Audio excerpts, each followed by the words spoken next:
Do you have an unresolved historical mystery cluttering up your home?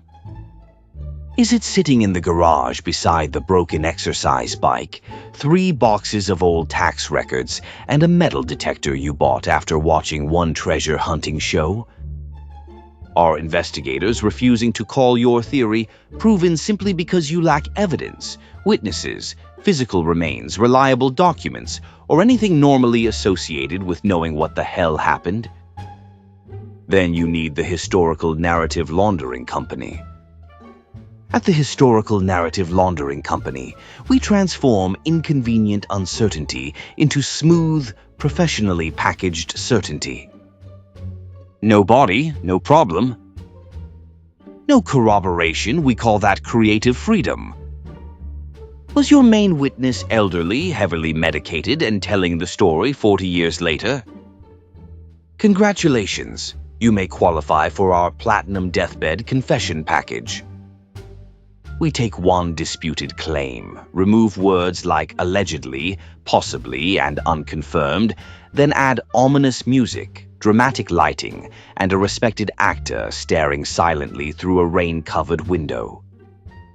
Once audiences see it happen on screen, they will remember it as evidence. Legally, absolutely not. Emotionally, close enough. Need a burial site? Choose from our residential driveway, abandoned farm, landfill, bridge foundation, or suspicious New Jersey construction package.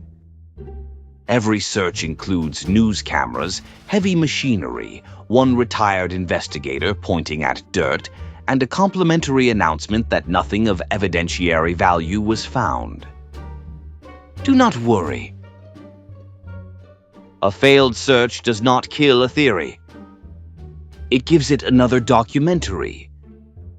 The Historical Narrative Laundering Company. When the witnesses are dead, the evidence is missing, and history refuses to provide an ending. We provide one with better lighting. Call today. Our operators cannot solve your case, but they can option your story. The Historical Narrative Laundering Company is completely fictional. Unfortunately, the business model is doing extremely well.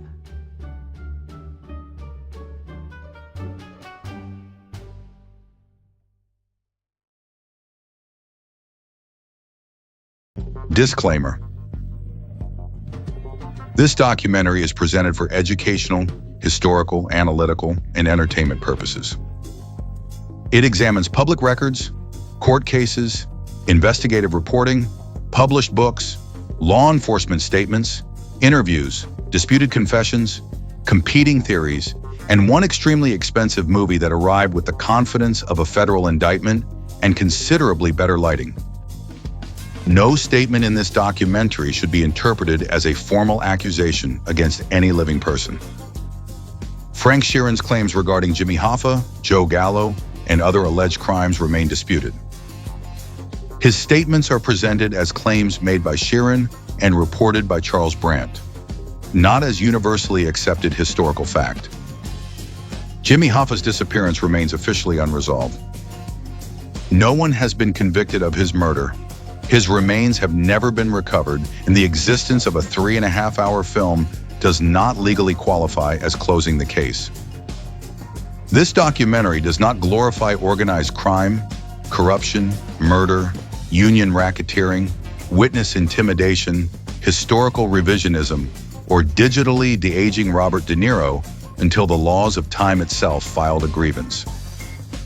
The purpose of this investigation is to separate documented evidence from allegation, memory from mythology, and history from the version Hollywood handed us with dramatic music in an awards campaign. Viewer discretion is advised, especially for anyone who believes a beautifully filmed confession automatically becomes evidence. The Irishman after the credits. Frank Sheeran, Jimmy Hoffa, and The Confession. Hollywood turned into history. A Pizzaverse Studios documentary. A Palermo Productions original. Written by Bambi Palermo, narrated by Vincent Vinny DiPrio, produced by Pizzaverse Studios. Based on public records, court documents, investigative reporting, published interviews, law enforcement statements, and disputed historical accounts. In 2019, Martin Scorsese released The Irishman, a sprawling crime epic starring Robert De Niro, Al Pacino, and Joe Pesci. The movie gave audiences something investigators had failed to produce for nearly half a century: an ending to the disappearance of Jimmy Hoffa. According to the film, Frank Sheeran, a Teamsters official and alleged mob enforcer, personally shot Hoffa inside a Detroit house in July 1975. The scene was quiet. The betrayal was personal. The answer appeared final. There was only one problem. The case was not solved. Hoffa's body had never been found. No one had ever been convicted of his murder. The alleged crime scene had produced no conclusive physical evidence connecting Hoffa to the house. And Sheeran's confession had been rejected or seriously questioned by journalists, former investigators, organized crime historians, and people who had spent decades studying the disappearance. Hollywood had taken one dying man's disputed account and transformed it into something far more powerful than a police report. It transformed it into a memory. Millions of viewers watched Frank Sheeran kill Jimmy Hoffa. They saw the car. They saw the house. They saw the gun. They saw the body removed. The images created certainty where the historical record offered none. But this story is not only about whether Frank Sheeran told the truth. It is about what happened after his confession escaped the nursing home, entered a best-selling book, and became one of the most expensive crime films ever made. It is about the daughters forced to live with their father's claims.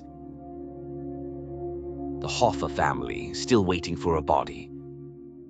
The investigators who continued searching while the public believed the mystery had already been solved. And the uncomfortable machinery that turns unresolved grief into prestige entertainment. This is not the clean ending Hollywood gave us. This is the story after the credits rolled. Before he was the Irishman. Before he was known as the Irishman, before Netflix spent a reported 9-figure production budget turning his story into prestige cinema, and before Robert De Niro was digitally de-aged to portray him across several decades, Frank Sheeran was a child from a working-class town outside Philadelphia. To understand how a truck driver became one of the most notorious and most disputed figures in organized crime history, we have to begin with the portions of his life that are not seriously contested. Francis Joseph Sheeran was born on October 25, 1920, in Darby, Pennsylvania, a working-class borough southwest of Philadelphia. His family was Catholic, Irish on his father's side and Swedish on his mother's. They lived through the grinding poverty of the Great Depression. This was not a household built on comfort, influence, or political connections. It was a household where work, silence, and endurance were necessary for survival. Those qualities would define the rest of Sheeran's life in very different ways. The documented record becomes clearer during the Second World War. After the attack on Pearl Harbor, Sheeran enlisted in the United States Army and eventually served with the 45th Infantry Division. He participated in the Italian campaign, including the invasion of Sicily and the brutal stalemate at Anzio. He later took part in the invasion of southern France and the Allied advance into Germany. Charles Brandt's book states that Sheeran accumulated 401 days of combat duty. Whether every detail attached to that number has been independently verified is less certain, But Sheeran's lengthy and difficult wartime service is not seriously disputed. That experience matters for more than biographical color. In Brandt's book and later in Scorsese's film, Sheeran's wartime service becomes the explanation for something more specific. Sheeran claimed that the war conditioned him to kill without the moral hesitation most people would experience. He also told Brandt that he had participated in acts during the war that he was not proud of, including the execution of German prisoners under orders. Those particular claims are difficult and in some cases impossible to verify independently. This is the first of many places where we must draw a hard line between what the historical record documents and what Frank Sheeran later said about himself. What can be documented is the shape of the experience. Sheeran spent an extended period in some of the deadliest campaigns of the European War while he was still in his early 20s. Whatever that did to a young man from Darby, Pennsylvania, it was not nothing. After his discharge in 1945, Sheeran returned home and did what many veterans without college educations did in post-war America. He took whatever work he could find. He eventually became a truck driver and joined the International Brotherhood of Teamsters, the union that would define and ultimately consume the rest of his professional life. During the 1950s, Sheeran became involved in the theft and resale of meat from trucks he was driving. According to the story later presented by Sheeran and Brandt, those dealings brought him into contact with figures in the Philadelphia underworld, including Felix Skinny Razor DiTullio. Through union and criminal connections, Sheeran eventually met Russell Bufalino. Bufalino was not a low-level street enforcer. He was the boss of the northeastern Pennsylvania crime family that came to bear his name, an organization centered around the Scranton, Wilkes-Barre, and Pittston region, with interests extending into trucking, gambling, labor unions, and legitimate businesses. By the accounts of law enforcement officials and journalists who covered organized crime during that period, Bufalino was cautious, quiet, and influential. He was not the kind of boss who sought publicity through theatrical violence. He was the kind who accumulated power discreetly and made certain that the people around him understood where the boundaries were.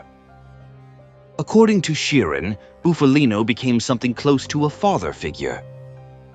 Sheeran claimed Bufalino introduced him to the world of organized crime enforcement and eventually connected him with Jimmy Hoffa.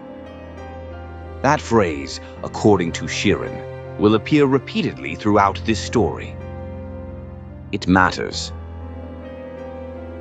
The specific details about stolen meat, criminal tests of loyalty, and Sheeran's transformation from truck driver into mob enforcer come primarily from Sheeran himself. They were told decades later, when he was elderly, ill, isolated, and working with a writer who was building a book around his life. That does not automatically make them false. It does mean they cannot be treated as independently verified history. What is documented is that Sheeran rose through the Teamsters, became associated with people linked to the Bufalino organization, and eventually served as president of Teamsters Local 326 in Delaware. His connections to union corruption were not invented by Hollywood. They became matters of federal prosecution and public record. Sheeran also operated in a geographic and criminal environment where the interests of the Bufalino organization overlapped with those of Philadelphia crime boss Angelo Bruno and other organized crime figures.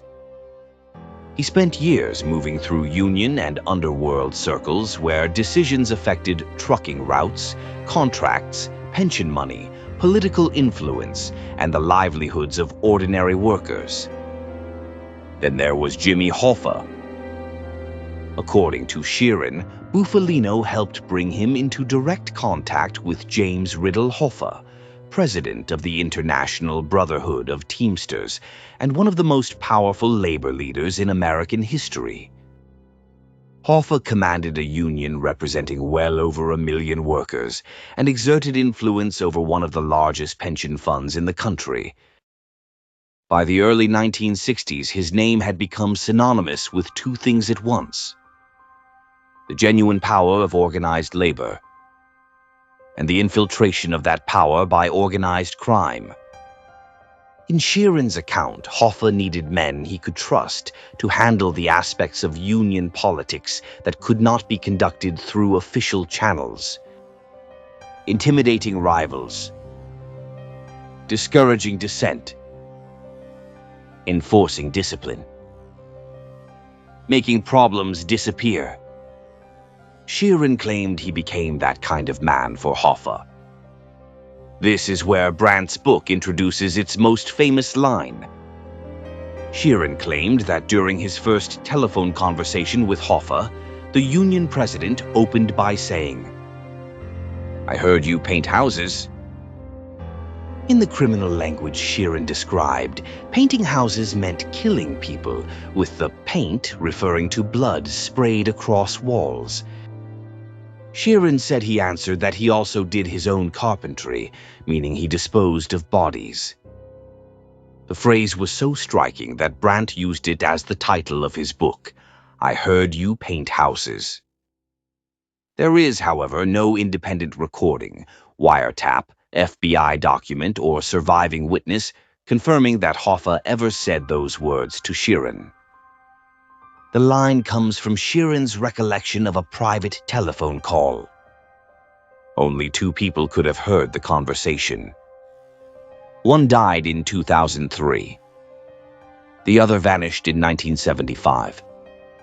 It is a fantastic piece of dialogue. It is the kind of line that creates an unforgettable book title and an unforgettable movie scene. Whether it is an accurate recollection or a dramatic flourish added by an aging man telling the story of his life, we cannot know. That uncertainty exists from the beginning of the mythology. What can be verified is that Sheeran rose within the Teamsters and became president of Local 326 in Wilmington, Delaware. That was a position of genuine institutional authority, not an honorary title. His leadership of the local was documented in union records and later became central to the federal case against him. Sheeran was not merely claiming closeness to Hoffa. He held an actual leadership position within the union Hoffa had built during a period when that organization was under intense scrutiny from the Department of Justice, journalists, reformers, and internal rivals. By the mid-1970s, the verified record supports the following picture. Frank Sheeran was a World War II combat veteran. He was a former truck driver. He was a Teamsters leader. He was associated with people linked to the Bufalino crime family. He operated inside one of the most powerful and corruption-plagued labor organizations in American history. That alone would have made him historically significant. It would have been enough for a book without a single murder confession. But that is not what made Frank Sheeran famous. What made him famous occurred nearly 3 decades later, when an old and dying man told Charles Brandt that he had killed Jimmy Hoffa. To understand how that confession emerged, we have to examine the long, quiet process that produced it. Because the story of how the book was created is almost as important as the story it tells. The confession. To understand I Heard You Paint Houses, we have to understand Charles Brandt. Brandt was not merely a tabloid ghostwriter chasing a quick payday from a dying man's stories. He had a serious legal background. He worked as a homicide prosecutor in Delaware and later practiced law in areas including medical malpractice and personal injury. That work required a skill he would eventually use with Sheeran, the ability to take a chaotic, self-interested, and sometimes contradictory human account and shape it into something coherent.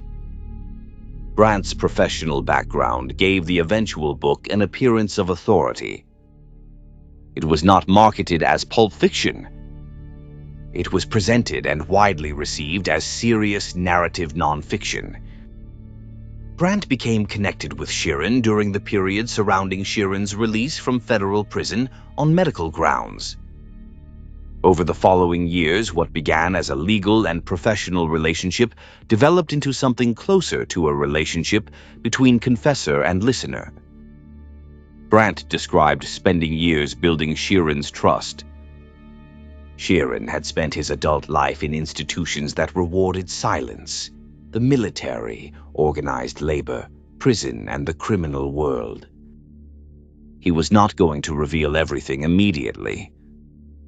The process unfolded through years of conversations and recordings, some structured and others rambling, many conducted while Sheeran's health was visibly deteriorating. Brandt said Sheeran discussed his war service, marriages, Teamsters career, relationship with Russell Bufalino, and alleged role in organized crime. Gradually, Sheeran began claiming responsibility for killings.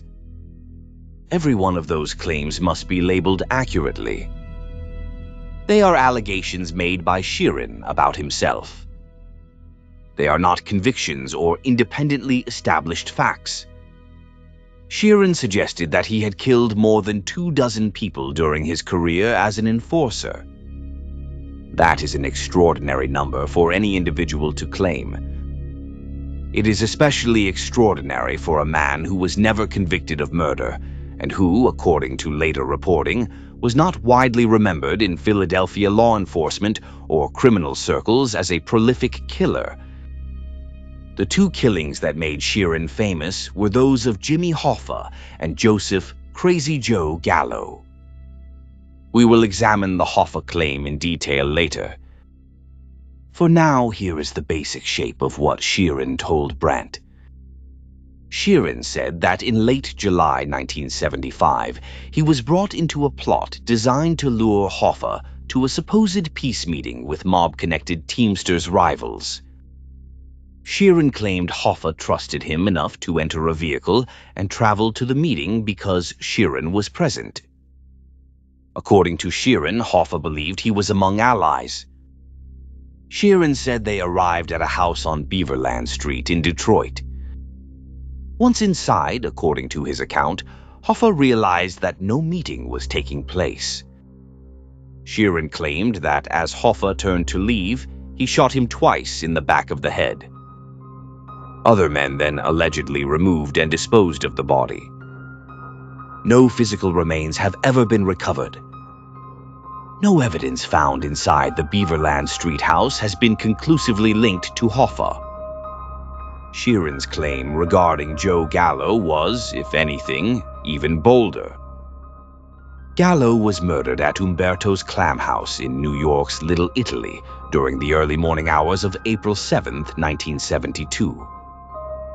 The killing has traditionally been connected to the violent conflict between Gallo and the Colombo crime family. Sheeran offered an entirely different explanation. He claimed that Gallo had insulted Russell Bufalino at the Copacabana earlier that evening, and that Bufalino subsequently ordered Gallo's death. Sheeran said he entered Umberto's, opened fire, and killed Gallo. That account directly challenged decades of reporting, witness statements, police investigation, and organized crime history connecting the murder to the Colombo conflict. The claim did not merely add another victim to Sheeran's alleged body count. It attempted to rewrite an established chapter of New York Mafia history. Understanding how these confessions emerged matters as much as understanding what they contained. Brandt described Sheeran's admission regarding Hoffa as a gradual process rather than one dramatic revelation. He framed it as the slow unburdening of a man confronting mortality and, possibly, guilt. Whether that guilt was genuine, exaggerated, or performative cannot be known. Brandt said Sheeran wanted absolution. He reportedly sought spiritual guidance from Catholic priests during his final years and discussed versions of his alleged crimes in a religious context before fully confirming them for the book. Frank Sheeran died on December 14, 2003, at the age of 83. According to Brandt, Sheeran had reviewed the completed manuscript shortly before his death. He did not live to see the book published. He certainly did not live to see it become the foundation of a Martin Scorsese film starring Robert De Niro, Al Pacino, and Joe Pesci. I Heard You Paint Houses, Frank the Irishman, Sheeran and Closing the Case on Jimmy Hoffa was published in 2004. It found an audience among true crime readers and organized crime enthusiasts, but it was not initially a global cultural phenomenon. That transformation required another decade and a half. It required Robert De Niro's interest, Martin Scorsese's direction, Netflix financing, and an enormous production budget. Beneath all of that sits an uncomfortable question. Is a dying man's confession, recorded by a writer and based largely on that man's own uncorroborated recollections, history? Or is it a powerful and well-constructed story that arrived at exactly the right moment for the expansion of modern true crime? Charles Brandt consistently defended the accuracy of Sheeran's account.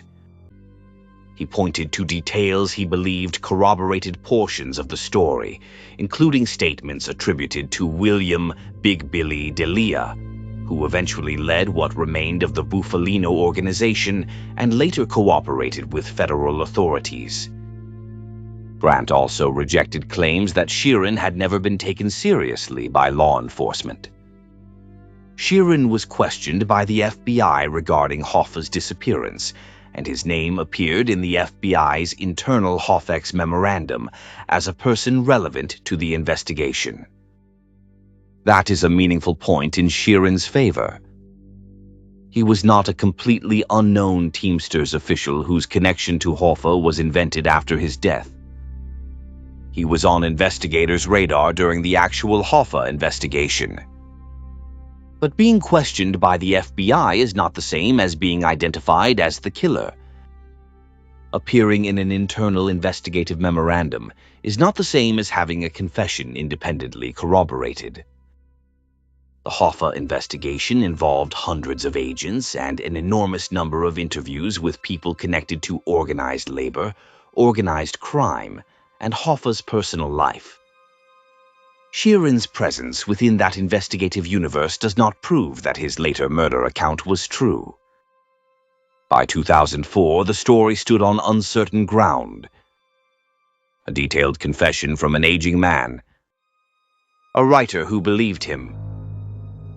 Limited claims of corroboration. No body. No murder weapon tied to Sheeran. No surviving eyewitness confirming his account. No physical evidence placing Hoffa inside the Beaverland Street house. The release of The Irishman in 2019 brought that uncertainty back into public view. It also triggered some of the most detailed criticism the book had ever received. Checking the receipts. In August 2019, several months before The Irishman began streaming on Netflix, journalist Bill Tonelli published an article in Slate titled "The Lies of the Irishman." The headline left little uncertainty about his conclusion. Tonelli argued that Frank Sheeran had fabricated the story. The article became one of the most widely discussed pieces of journalism surrounding the film. Tonelli's approach was methodical. He went to the Philadelphia area where Sheeran claimed to have operated for years as a trusted mafia enforcer. He interviewed retired police officers, prosecutors, journalists, Teamsters figures, and people familiar with organized crime during the relevant period. According to Tonelli, he could not find anyone who remembered Sheeran having a reputation as a professional killer. Not a confirmed murder. Not a serious allegation. Not even a widely circulated rumor. That finding cuts against the internal logic of Sheeran's story. Violent criminals can evade conviction. They can avoid charges. They can keep specific crimes secret. But a man who allegedly committed more than 24 murders over a period of decades would ordinarily develop some reputation for violence among the criminals, police officers, informants, union officials, and journalists who surrounded him. Tonelli found little evidence of such a reputation. He also examined Sheeran's specific claims. The Joe Gallo murder was one of the most significant problems. Sheeran claimed he killed Gallo because Gallo had insulted Russell Bufalino. The more widely documented account places the killing within the Colombo family war. According to that version, Joseph Luparelli recognized Gallo inside Umberto's clam house and alerted Colombo associates. Several gunmen allegedly entered the restaurant and opened fire. Witnesses described Gallo attempting to fight back and reaching the street before collapsing. That account emerged from contemporaneous investigation, later statements, and decades of reporting on the Colombo conflict. It offers a clear motive and a group of suspects connected directly to a violent and ongoing family war. For Sheeran's story to be true, much of that established history would have to be wrong or radically incomplete. And no one involved appears to have identified Sheeran as the gunman until his own late-life account surfaced. Tonelli's article was soon joined by another major skeptical analysis. Jack Goldsmith, a Harvard Law School professor, published Jimmy Hoffa and the Irishmen, a true crime story, in the New York Review of Books. Goldsmith approached the story from a different direction. He examined the timeline, logistics, changing versions of Sheeran's confession, and the available evidence regarding Hoffa's movements on July 30th, 1975. Goldsmith also had a personal connection to the story. He was the stepson of Charles "Chucky" O'Brien, a longtime Hoffa associate whom investigators suspected of driving the vehicle used to transport Hoffa on the day he disappeared. Goldsmith believed O'Brien had been falsely implicated. His personal investment does not invalidate his research, but it must be acknowledged when evaluating his conclusions.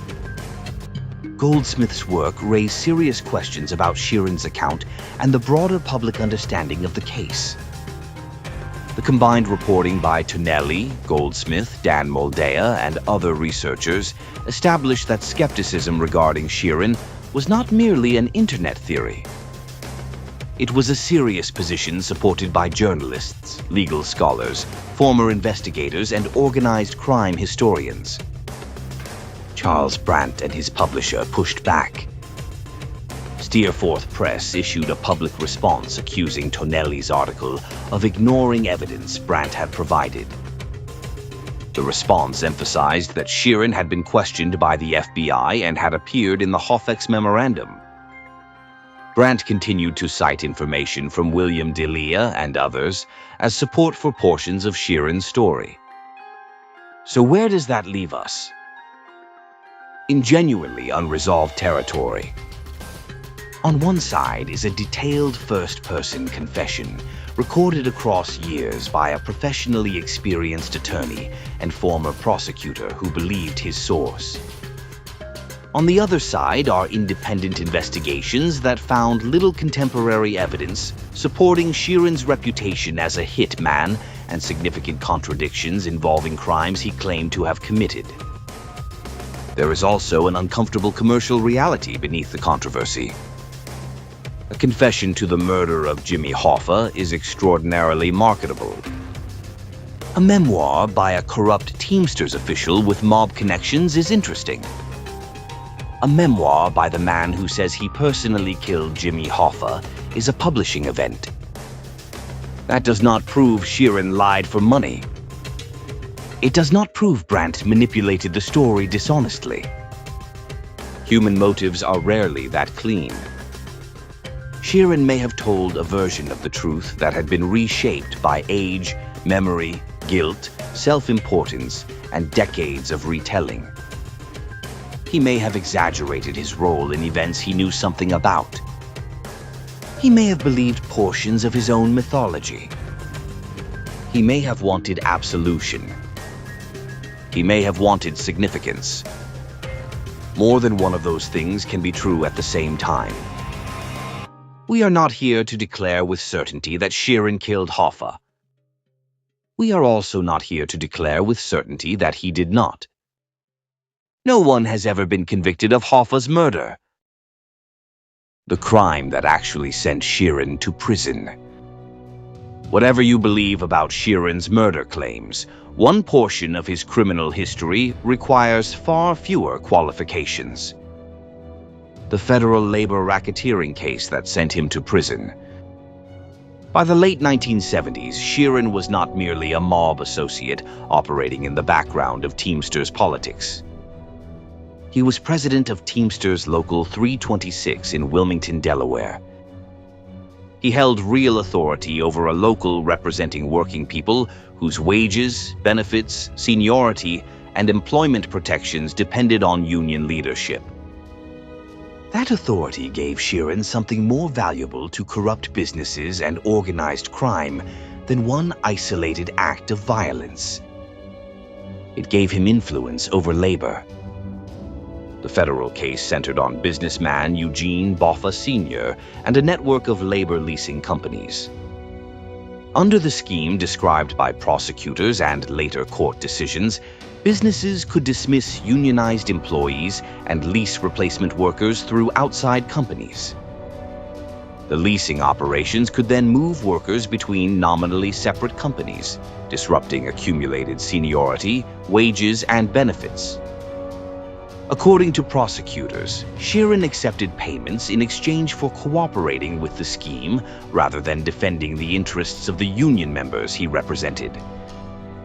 In July 1980, Sheeran was indicted with several co-defendants. The case involved federal racketeering, conspiracy, labor law violations, and fraud-related allegations. On October 31, 1980, a jury convicted Sheeran on multiple counts. He was ultimately sentenced to a total of 32 years in federal prison. He was approximately 60 years old. That is worth pausing over. According to Sheeran's later account, he killed Jimmy Hoffa, Joe Gallo, and numerous other people without ever being convicted of a single murder. What finally brought him down was a labor racketeering case based on contracts, payments, business records, and witness testimony. The system did not convict Frank Sheeran, the alleged killer. It convicted Frank Sheeran, the corrupt union official. Real law enforcement outcomes are often less cinematic than Hollywood endings. During his imprisonment, Sheeran reportedly provided at least some information to investigators regarding organized crime activity. The precise extent and value of that cooperation remain subjects of disagreement. The possibility complicates the later mythology of Sheeran as a man governed by an unbreakable code of silence until his final confession. The truth appears more ordinary and more human. Like many incarcerated offenders, he may have weighed loyalty against survival and self-interest, one decision at a time. By the early 1990s, Sheeran's health had deteriorated. He was aging and suffering from serious physical problems, including debilitating arthritis. He was eventually released from federal custody on medical grounds after serving a substantial portion of his sentence. This was the period when his relationship with Charles Brandt developed. The Frank Sheeran of the 1990s bore little resemblance to the physically imposing man portrayed in stories about the 1960s and 1970s. He was elderly. His health was failing. The Teamsters world that had once provided his identity was changing. The Bufalino organization was declining. Russell Bufalino had himself faced federal convictions and imprisonment before dying in 1994. Across the country, mafia organizations were being weakened through RICO prosecutions, electronic surveillance, financial investigations, and cooperating witnesses. The old world was not ending in one dramatic gunfight. It was being dismantled through paperwork, plea agreements, informants, and federal courtrooms. Sheeran's personal life was also marked by absence. He was largely estranged from at least one daughter and increasingly separated from the institutions and relationships that had structured his adult life. Against that background of failing health, isolation, criminal disgrace, and approaching death, Sheeran began talking to Brandt. Whatever you believe about the accuracy of those conversations, their human context matters. This was not a powerful mob boss holding court. It was a sick and isolated man speaking to one of the few people who continued returning to listen. By the early 2000s, cancer had turned Sheeran's decline into a countdown. He entered a nursing facility in West Chester, Pennsylvania. According to Brandt, Sheeran sought some form of religious absolution during his final years. He reviewed the manuscript of I Heard You Paint Houses shortly before his death. Frank Sheeran died on December 14, 2003, at the age of 83. He was buried at Holy Cross Cemetery in Yeadon, Pennsylvania, not far from the working-class community where his life had begun. He never saw the book published. He never saw his name become globally associated with Hoffa's disappearance. He never saw Robert De Niro portray him. He never saw Martin Scorsese turn his claims into prestige cinema. Whatever Sheeran did or did not do during the summer of 1975, he died largely forgotten outside specialized Teamsters and organized crime circles. The transformation of Frank Sheeran into the Irishman occurred almost entirely after his death. It was built from recordings of his voice and Charles Brandt's belief in what that voice had told him. The day Jimmy Hoffa disappeared. Beneath the disputed confessions and competing theories is one immovable fact. On July 30th, 1975, Jimmy Hoffa left his home in Michigan and never returned. Let us build the timeline from what is documented. James Riddle Hoffa was one of the most powerful labor leaders in American history. Born in Brazil, Indiana in 1913, Hoffa rose from grocery warehouse work in Detroit to the presidency of the International Brotherhood of Teamsters. At its height, the union represented more than 2 million workers.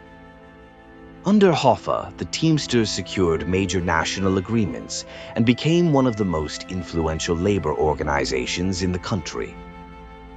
At the same time, organized crime penetrated sections of the union and exploited access to its enormous pension fund. Hoffa's relationship with mob figures was transactional and mutually beneficial. Criminal organizations wanted access to union money, contracts, and labor power. Hoffa relied on alliances with underworld figures while consolidating his authority and managing rival factions. The relationship functioned for years. Then Hoffa went to prison. In 1964, he was convicted in separate federal cases involving jury tampering and fraud-related offenses. After exhausting appeals, Hoffa entered federal prison in 1967. President Richard Nixon commuted his sentence in 1971. The commutation included a restriction preventing Hoffa from participating in Teamsters leadership until 1980. Hoffa fought that restriction and began planning a comeback. That prospect alarmed figures who had grown comfortable with his successor, Frank Fitzsimmons. Fitzsimmons was considered less confrontational and more accommodating to organized crime interests than Hoffa. By the summer of 1975, Hoffa's attempted return threatened an arrangement that had become profitable for powerful people. On July 30th, Hoffa left his Lake Orion home at approximately 1:15 p.m. He was expecting to meet two mob-connected figures at the Machus Red Fox restaurant in Bloomfield Township. Anthony "Tony Jack" Giacalone, a Detroit organized crime figure, and Anthony "Tony Pro" Provenzano, a Teamsters official associated with the Genovese crime family who had developed a bitter feud with Hoffa. The supposed meeting was intended to resolve tensions and help Hoffa rebuild support. Hoffa reached the restaurant area at approximately 2:00 p.m. Neither Giacalone nor Provenzano appeared. Between approximately 2:15 and 2:30, Hoffa called his wife, Josephine, from a nearby payphone. He complained that the men had not arrived and said he expected to return home later that afternoon to grill steaks. Several witnesses saw Hoffa near his vehicle. Some recognized him and spoke briefly with him. Investigators later estimated that Hoffa left the area sometime around 2:45 or 2:50 p.m., apparently without a visible struggle. He never arrived home. The next morning, Hoffa's green Pontiac Grandville was found unlocked in the restaurant parking lot. He was reported missing and the investigation rapidly expanded. The FBI eventually assigned substantial resources and hundreds of personnel to the case. That is the undisputed core. Everything that occurred after Hoffa left the parking lot remains contested. Who picked him up? Who was inside the vehicle? Where was he taken? Who killed him? What happened to his body? The strongest physical evidence involves a maroon 1975 Mercury Marquis owned by Joseph Giacalone, the son of Anthony Giacalone. Charles "Chucky" O'Brien, a close Hoffa associate who had grown up with Hoffa as a father figure, had borrowed and driven the car that day. Investigators recovered a strand of hair from the vehicle.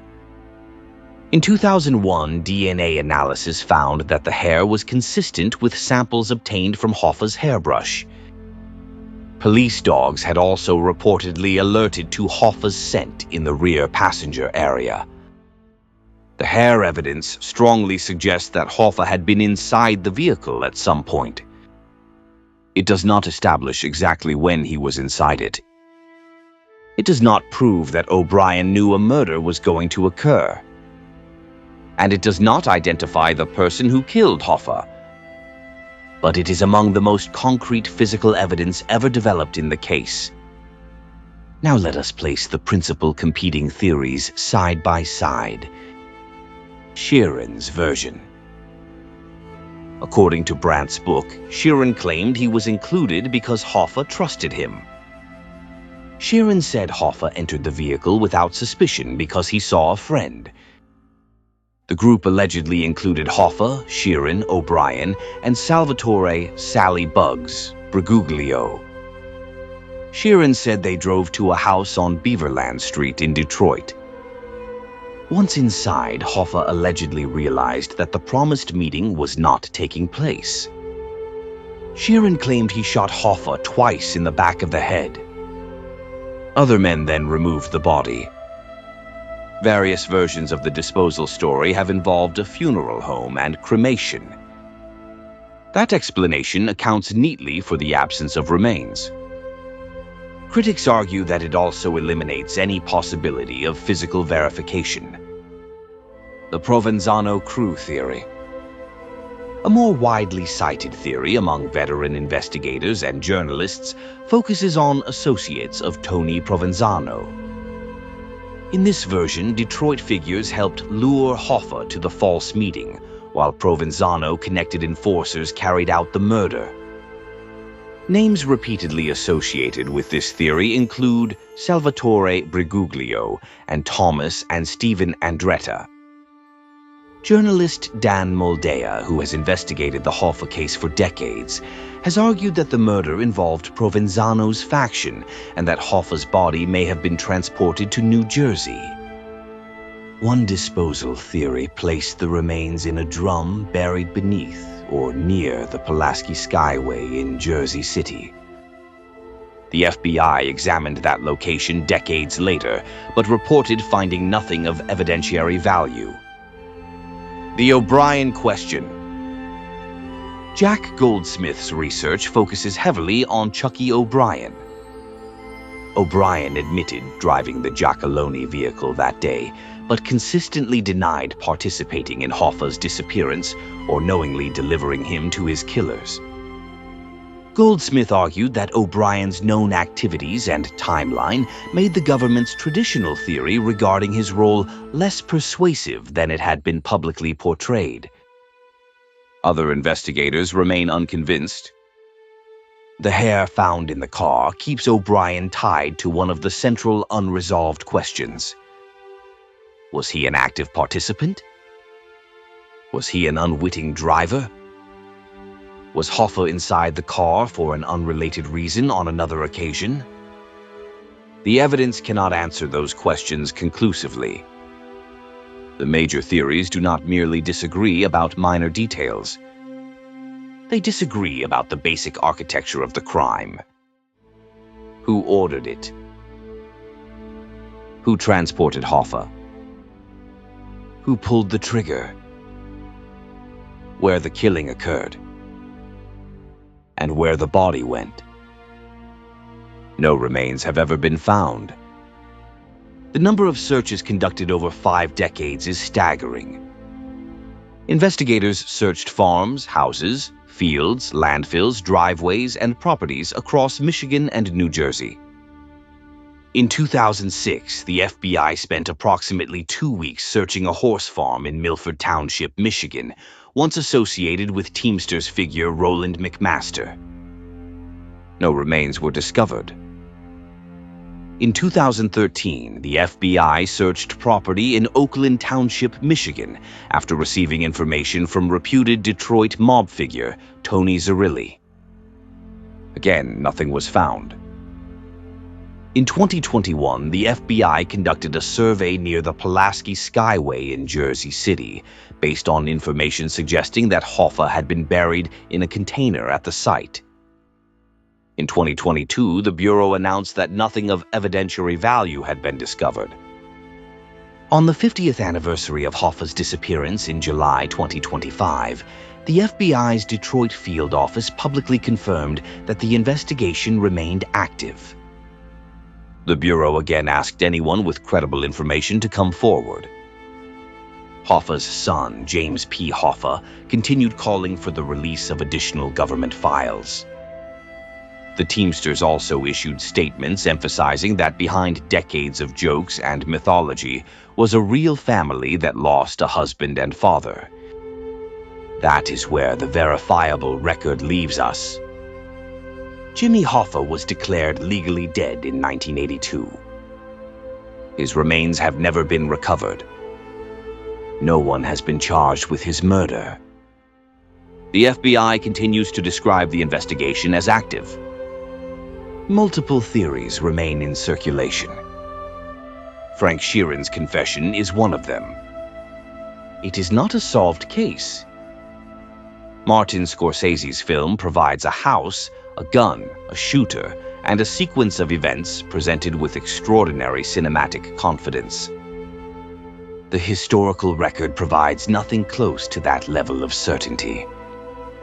It provides a disappearance, a hair found in a borrowed vehicle, a group of suspects, several incompatible theories. 5 decades of failed searches, and a family that has never recovered a body. The families left behind. Every section of this story so far has treated Sheeran and Hoffa as historical figures. But both men had families. Their wives, children, and relatives could not walk away when the tape recorder stopped or when another excavation produced nothing. For them, this was never merely a historical argument. It was their life. Frank Sheeran was married twice. His first marriage, to Mary Letty, began in 1946 and produced 3 daughters, Marianne, Dolores, and Margaret, known as Peggy. The marriage ended in divorce. Sheeran later married Irene Gray, with whom he had another daughter, Connie. Irene died in 1995, before Brandt's book was completed. Peggy Sheeran became the emotional center of both the book and the film. According to family accounts, Peggy grew up understanding that her father was capable of violence.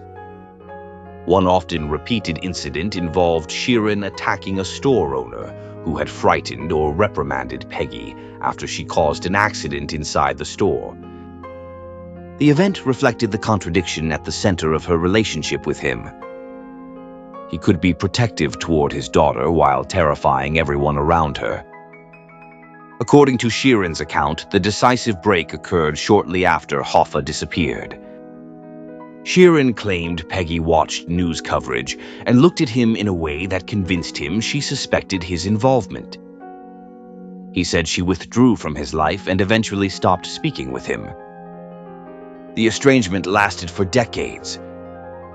However, Brandt later said he learned that Peggy may not actually have believed her father killed Hoffa. That complicates the interpretation presented in the film. Peggy's estrangement may have resulted from accumulated fear, violence, and disgust, rather than certain knowledge about one specific murder. She has largely remained outside public discussion of the case.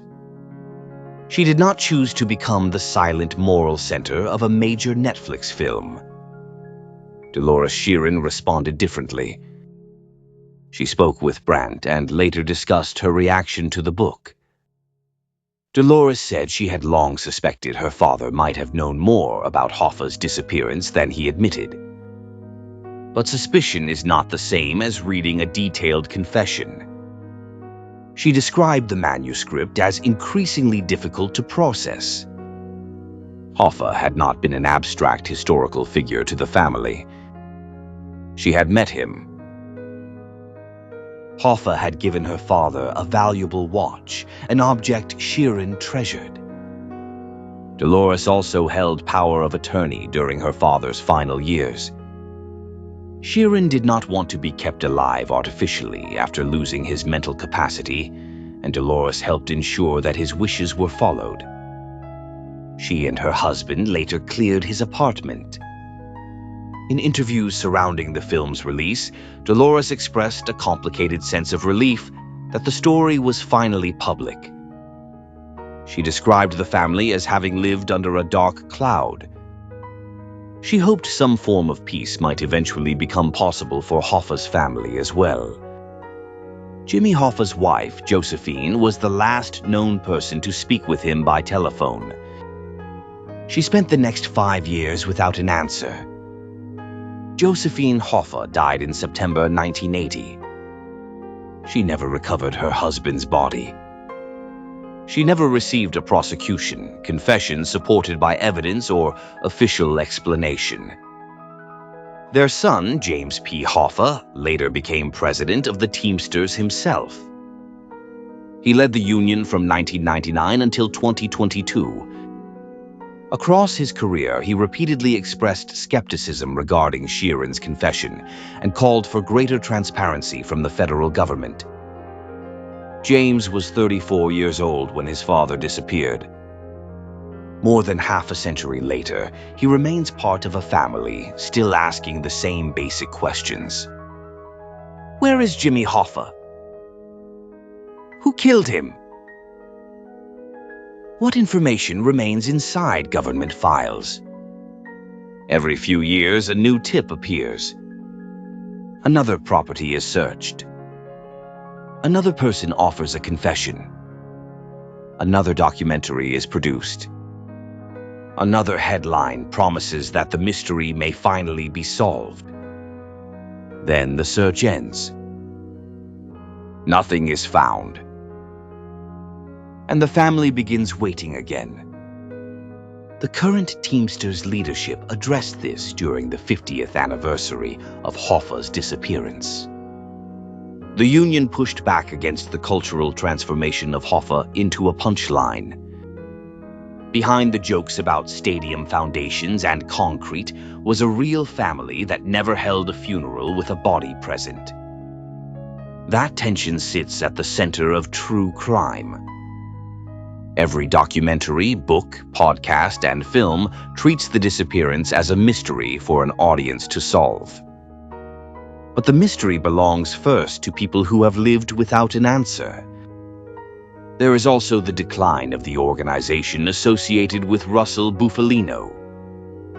Bufalino died in 1994 after a life that included federal convictions and imprisonment. The crime family connected to his name was already weakening. It had always been smaller than the major New York organizations. By the 1990s and 2000s, prosecutions, aging leadership, changing economic conditions, and cooperation with law enforcement had reduced it to a shadow of its former influence. William D'Elia eventually became a cooperating witness. Whatever weight should be given to his reported statements regarding Sheeran, his cooperation reflected the transformed reality of organized crime in the region. The legendary code of silence had given way to plea negotiations and government testimony. Here is the human accounting. A daughter who withdrew from her father's life and chose privacy. Another daughter who read his confession and struggled to reconcile the claims with the man she knew. A wife who died without learning what happened to her husband. A son who spent decades calling for answers about his father. And families whose private pain became material for best-selling books and award-season entertainment. None of that fit easily into a Netflix marketing campaign. Hollywood builds an ending. The journey from Charles Brandt's book to Martin Scorsese's film took roughly 15 years. Robert De Niro is generally credited with recognizing the cinematic potential of I Heard You paint houses and bringing it to Scorsese. Development began during the 2000s. Producer Jane Rosenthal and others worked to assemble financing, a screenplay, and a studio arrangement. Steven Zaillian adapted the book. From the beginning, Scorsese wanted De Niro, Al Pacino, and Joe Pesci to portray their characters across several decades. He did not want younger actors replacing them during earlier scenes. That choice created an enormous technical and financial challenge. Digital de-aging at the required scale was not yet ready when development began. The project remained trapped for years between creative ambition and studio economics. In 2013, Scorsese, De Niro, Pacino, and Pesci participated in a reading at the Tribeca Grill for potential financiers. The project still took years to reach production. Netflix ultimately provided the financial support traditional studios would not. Reported estimates of the final budget vary, generally placing it somewhere between approximately $160 million and more than $200 million, depending on what expenses are included. The production filmed hundreds of scenes across 108 shooting days. Industrial Light and Magic created approximately 1,750 visual effects shots. A custom multiple camera system captured facial information without requiring the actors to wear traditional motion capture markers. The goal was not merely to make the performers look generically younger. It was to allow the audience to follow Sheeran, Hoffa, and Bufalino across decades while retaining the performances of De Niro, Pacino, and Pesci. The film premiered at the New York Film Festival in September 2019. After a limited theatrical release, it began streaming on Netflix on November 27, 2019. The critical response was overwhelmingly positive. Reviewers praised it as a mournful meditation on aging, regret, loyalty, violence, and institutional abandonment. The National Board of Review named it the best film of 2019. The Irishman received 10 Academy Award nominations. It won none of them. The film was also nominated throughout the award season by the Golden Globes, BAFTA, the Screen Actors Guild, and critics' organizations. Its Oscar shutout became one of the more discussed awards outcomes of that year. But the more important division was not between nominations and trophies. It was between film criticism and historical analysis. Film critics largely evaluated The Irishman as art. Historians, journalists, and Hoffa investigators evaluated the factual foundation of the story. Those were two very different conversations. A viewer could read glowing reviews describing a masterpiece and never encounter the Tonelli or Goldsmith articles questioning whether the central confession was credible. Scorsese did not claim that the film was a documentary. He presented it as an adaptation of Sheeran's story. He has also indicated that the precise historical truth of Hoffa's death was not the film's central concern. His interest was in the emotional and moral world of the characters. That distinction matters. The Irishman can be a great film even if Sheeran's confession is unreliable. Artistic achievement and historical accuracy are not the same measurement. However, the film's marketing and presentation did little to emphasize the uncertainty surrounding Sheeran's account. There was no prominent opening warning telling viewers that the central murder confession was disputed by major investigators, journalists, and historians. The visual language of cinema did the opposite. It showed exactly what happened. A car arrived. Hoffa entered. Sheeran accompanied him. They entered a house. Sheeran fired the gun. The body disappeared. The audience witnessed it. That is the power of film. A disputed claim can become a memory in the viewer's mind. Millions of people finished The Irishman believing they had seen a historically established explanation of Hoffa's death.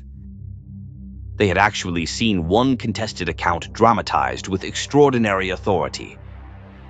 Then there is the question of money. Brandt's book received an enormous increase in attention and sales after the adaptation was announced and released. Netflix used The Irishman as a major prestige project, strengthening its position as a home for celebrated filmmakers and awards-caliber productions. The film generated global attention for everyone associated with it. What is less clear is how much of that commercial success benefited the families whose lives formed the basis of the story. There is no public indication that Hoffa's family held a financial stake in the project. Their father's disappearance was the historical event around which someone else's licensed story was constructed. Sheeran's surviving family also does not appear to have occupied the central financial position in the chain of book rights and film options. The people who lived through the consequences were largely outside the commercial machinery. That is the uncomfortable truth beneath the award season glamour. Considerable money was spent turning the story into entertainment. The families carrying the unresolved loss did not control that story. The case after the movie. Unsolved does not mean forgotten. As of 2026, the disappearance of Jimmy Hoffa remains an active investigation. On July 30th, 2025, the 50th anniversary of the disappearance, the FBI's Detroit field office renewed its request for credible information. The anniversary generated new reporting, renewed public attention, and further demands from Hoffa's family for the release of government records. The film did not close the case. The most substantial recent journalistic project emerged from Fox correspondent Eric Shawn and producer Dan Cohen.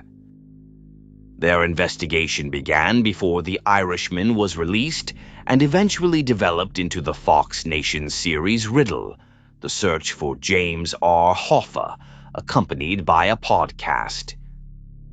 The project involved years of interviews with investigators, journalists, historians, former organized crime figures, and people connected to the principal suspects. The reporting contributed to renewed examination of the Pulaski Skyway location in Jersey City. The FBI conducted a site survey there in 2021. In 2022, the Bureau announced that nothing of evidentiary value had been found. The Riddle team examined both Sheeran's confession and the long-standing Provenzano crew theory. According to its reporting, serious weaknesses existed in each. The investigation did not establish a final alternative. That is not necessarily a failure. It may be the most honest possible result in a case where the physical evidence is limited, the eyewitnesses are dead, and decades of rumor have contaminated the record. The project also introduced additional deathbed allegations. Philip Moscato Jr. described a conversation with his father, Philip Moscato Sr., who allegedly claimed that Salvatore Briguglio killed Hoffa and that the body was buried in New Jersey. Like Sheeran's confession, the Moscato account emerged through a relative recounting the words of a dying man. It points toward another location and another version. It remains unconfirmed. That pattern has repeated for decades. A person approaches death. A secret is supposedly revealed. A specific burial site is named. The press gathers. Investigators evaluate the claim. A search is discussed or conducted. Nothing conclusive is found. The case returns to silence until the next confession. Mob historian Scott Bernstein has stated that he does not believe Sheeran killed Hoffa. Other researchers have proposed still more theories involving Detroit figures and different methods of body disposal. Some investigators remain confident that Hoffa's remains are buried at a specific location. Confidence is not evidence. As of this recording, no theory has produced a body or a prosecutable case. That is the actual shape of the story in 2026. The disappearance was not solved by Frank Sheeran's confession. It remains an active area of law enforcement interest and independent investigation. New theories continue to emerge. New witnesses continue to be interviewed. New claims continue to circulate. None has provided a legally conclusive answer. The historical community remains deeply skeptical of Sheeran's account. In December 2019, the Mob Museum hosted a public discussion titled Fact, Fiction, and the Irishmen, the Hoffa Murder. Participants included veteran journalists and investigators who had spent decades examining the case. Vince Wade, one of the reporters who covered Hoffa's disappearance from the beginning, argued that Salvatore Briguglio, not Sheeran, was the likely killer. Dan Moldea has likewise rejected Sheeran's account. Their conclusions are not courtroom verdicts. They are the judgments of people who spent years working through evidence, interviews, and government records. So what can we say with confidence? Jimmy Hoffa disappeared on July 30th, 1975. He was almost certainly murdered. His attempt to regain power in the Teamsters threatened established organized crime interests. A maroon Mercury Marquise, driven by Chucky O'Brien, contained a hair later matched through DNA testing to Hoffa. The exact significance of that evidence remains disputed. Frank Sheeran claimed he killed Hoffa. His confession has not been independently corroborated. Many major researchers consider it unreliable. The alternative Provenzano crew theory is more widely accepted but remains unproven and has itself been challenged. No one has been charged with Hoffa's murder. No body has been found. The FBI continues to describe the investigation as active. That is not closure. It is sustained institutional uncertainty.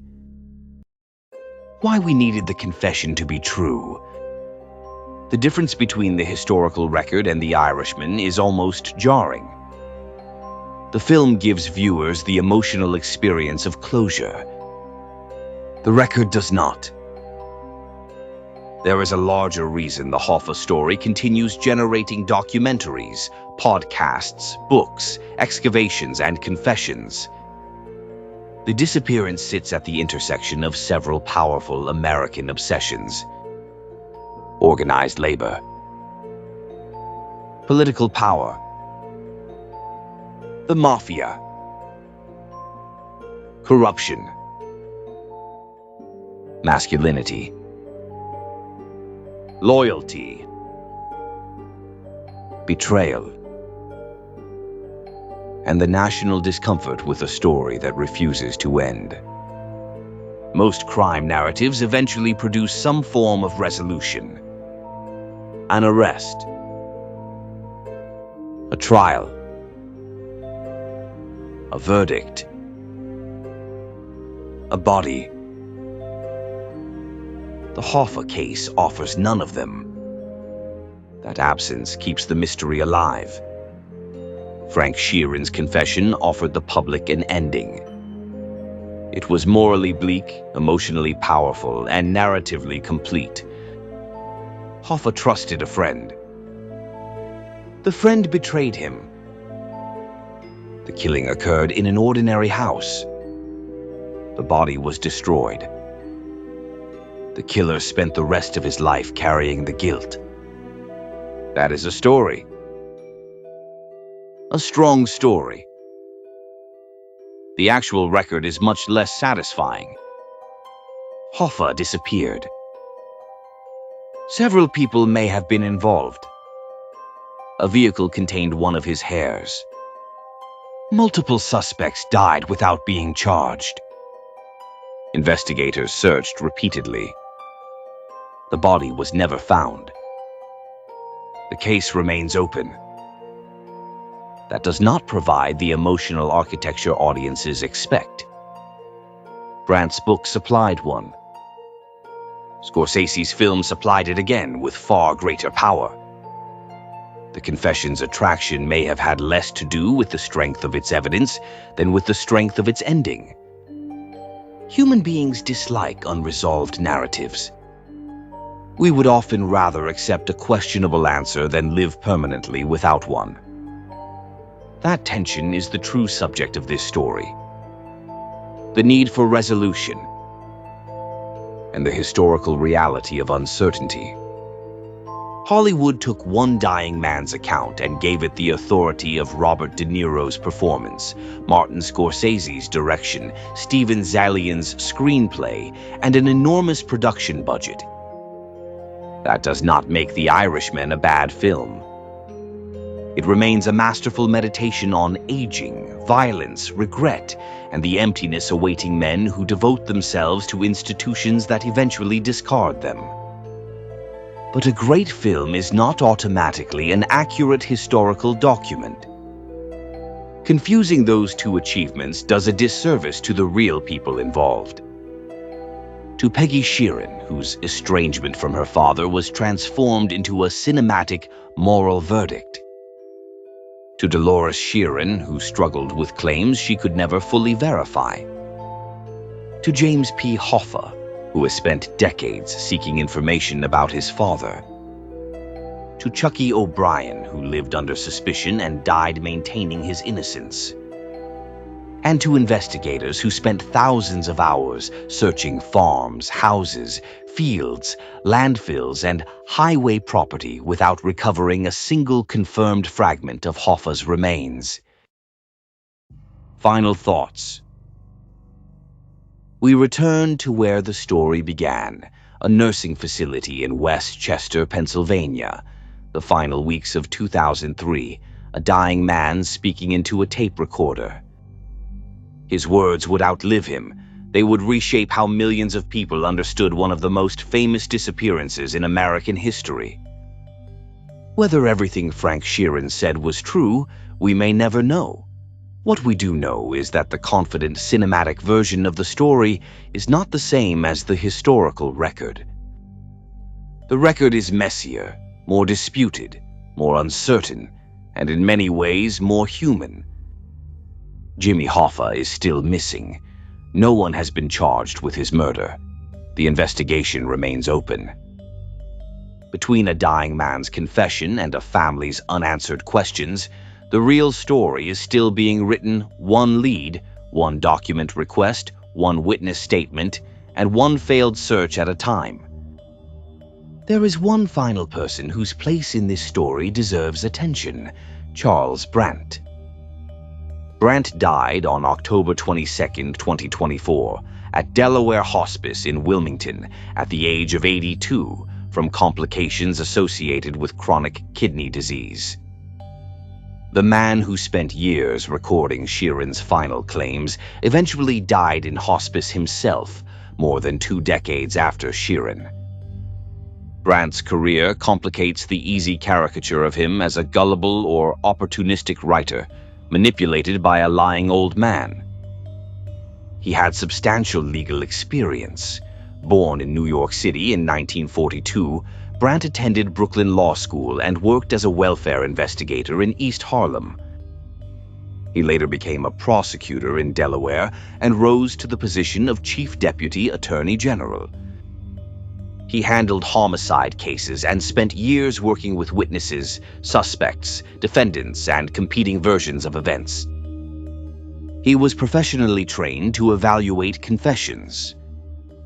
Yet the central claims of his most famous book were still seriously challenged by journalists, investigators, and a Harvard law professor.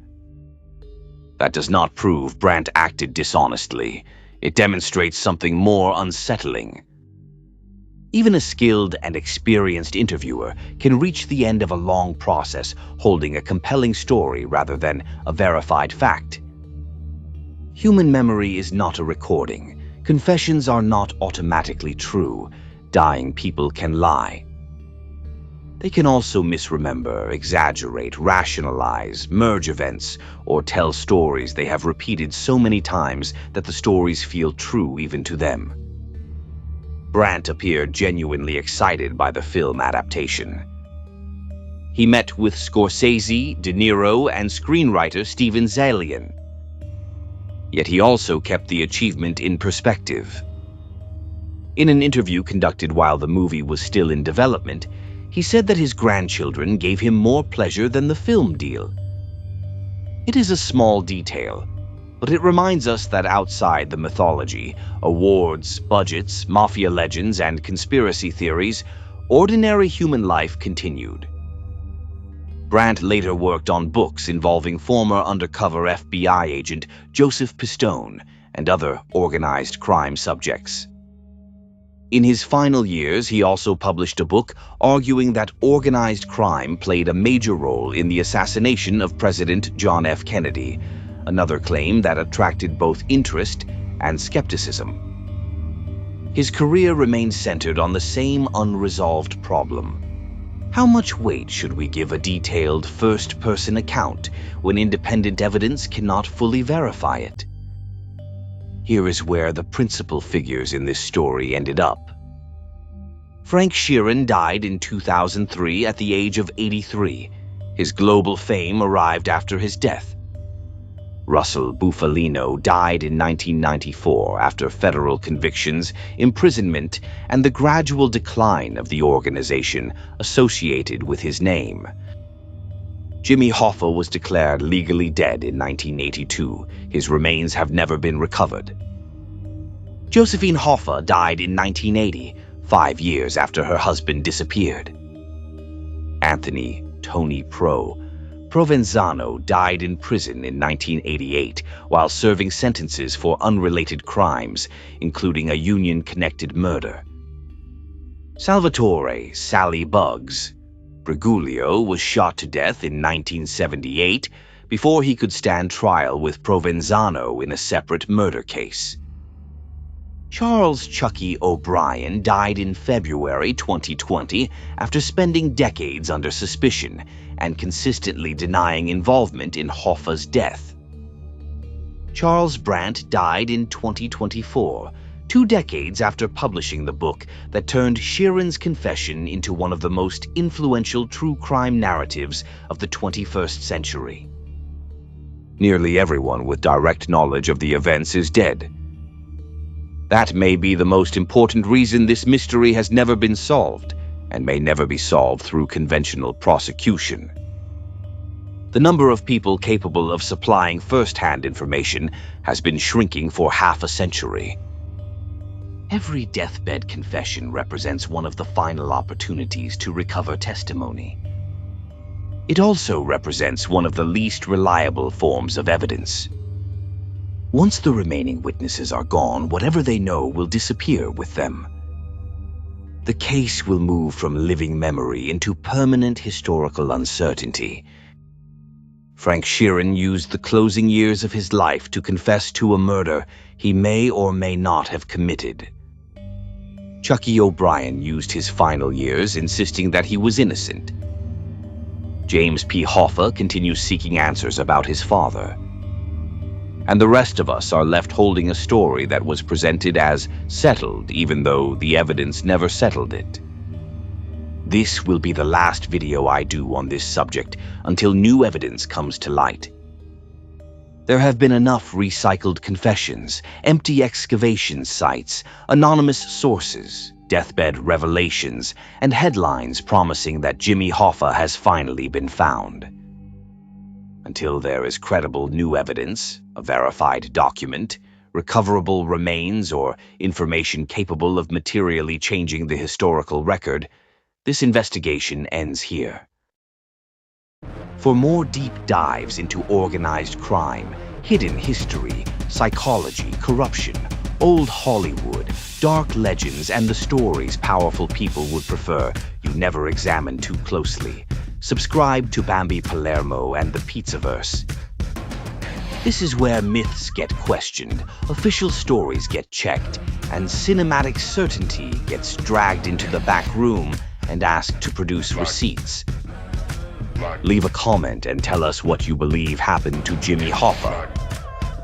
Do you believe Frank Sheeran told the truth? Do you believe the Provenzano crew was responsible? Or do you think the real answer died with the men who were there?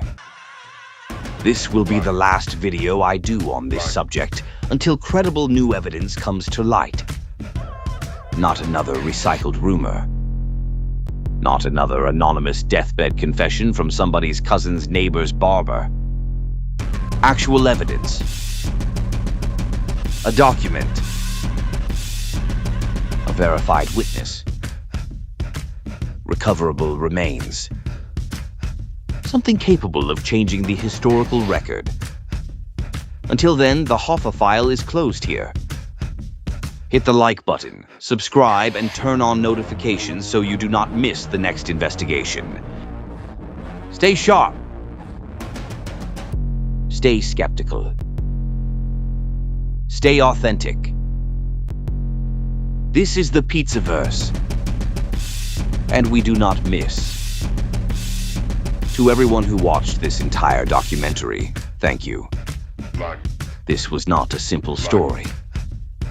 It required sorting through court records, investigative reporting, competing timelines, disputed confessions, family accounts, law enforcement statements, failed searches, and one very expensive movie that arrived acting like the jury had already come back. Long-form documentaries like this take research, writing, fact-checking, editing, narration, patience, and at least one moment when somebody stares at 50 years of Hoffa theories and considers throwing the entire file cabinet into the Detroit River. Your support makes this work possible. Every view, comment, share, like, and subscription helps this channel continue producing documentaries that take the history seriously, question the mythology, and refuse to hand you a movie plot disguised as a solved case. To the loyal members of the Pizzaverse, thank you for continuing to show up. Think critically, challenge easy answers, and stay with these stories even when the truth refuses to cooperate. Thank you to the real ones. We will see you at the next one.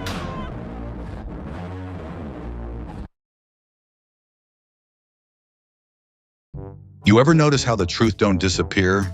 It just gets managed? Introducing Truthless, the official solution for inconvenient facts. Got a witness talking too much? A report that don't match the story? A timeline that starts looking a little too accurate? Relax. With Truthless, you don't fix the problem. You erase it. Our patented formula combines selective memory, institutional silence, and just a touch of chemical compliance. Side effects may include confusion, missing files, sudden accidents, and a lifetime supply of unanswered questions. And for our premium clients, we offer deluxe narrative control where facts get rewritten, witnesses get discredited, and the public gets a nice, clean bedtime story. Because let's be honest, people don't want the truth. They want something that helps them sleep at night. So the next time reality starts knocking a little too loud, just take Truthless. Truthless. Because the truth ain't the problem. People who know it are.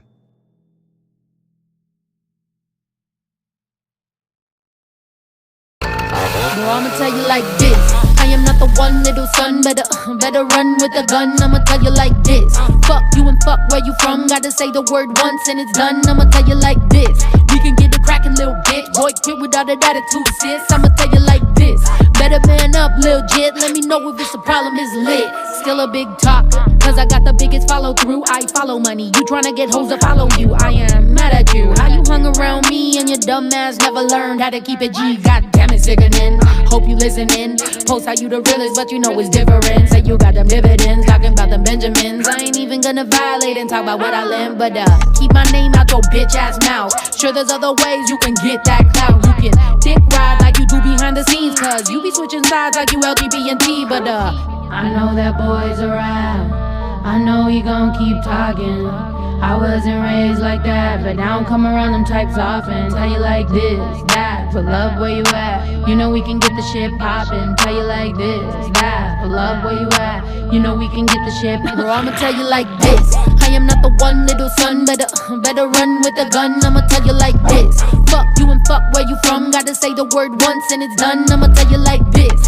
We can get it crackin', little bitch. Boy, quit without an attitude, sis. I'ma tell you like this. Better man up, lil' jit. Let me know if it's a problem, it's lit. I got a couple reasons, some of these dudes is turning to haters. I'm a motherfucking reminder how they can never make it. I'm up in this shit and I never needed no one. I'm a business bitch, you gotta pay me to show up. I got that energy, you know that energy, that BDE shit. That I don't really know why that bitch intimidate me shit. That you can't lease this wavy baby make you seasick. That killing you with everything I do, bitch, rest in pieces. You fucking buffoon, thinking you fucking with me. It's ironic, I'm a CEO and don't need company. Look, I'm up in these prices so dummies don't come to me. Asking me to give them verses, then they wanna come for me. You a whole asshole if you a dude in hate bitches, but your eyes light up when a dude's name's mentioned. Bro, compliment a woman, then you tell him stop simping. Bro, you got vagina envy, tell your homie to stick the tip in. You sus in the comments, you sus in real life. Imagine making fake pages just to speak your own mind. Goddamn, that must suck, you hate yourself and know why. Seek help, little bitch, before you take your own life. Shit, bro, I'ma tell you like this. I am not the one, little son, better run with a gun. I'ma tell you like this. Fuck you and fuck where you from. Gotta say the word once and it's done. I'ma tell you like this. We can get it crackin', little bitch. Boy, quit with all that attitude, sis. I'ma tell you like this. Better man up, lil' jit. Let me know if it's a problem, it's lit.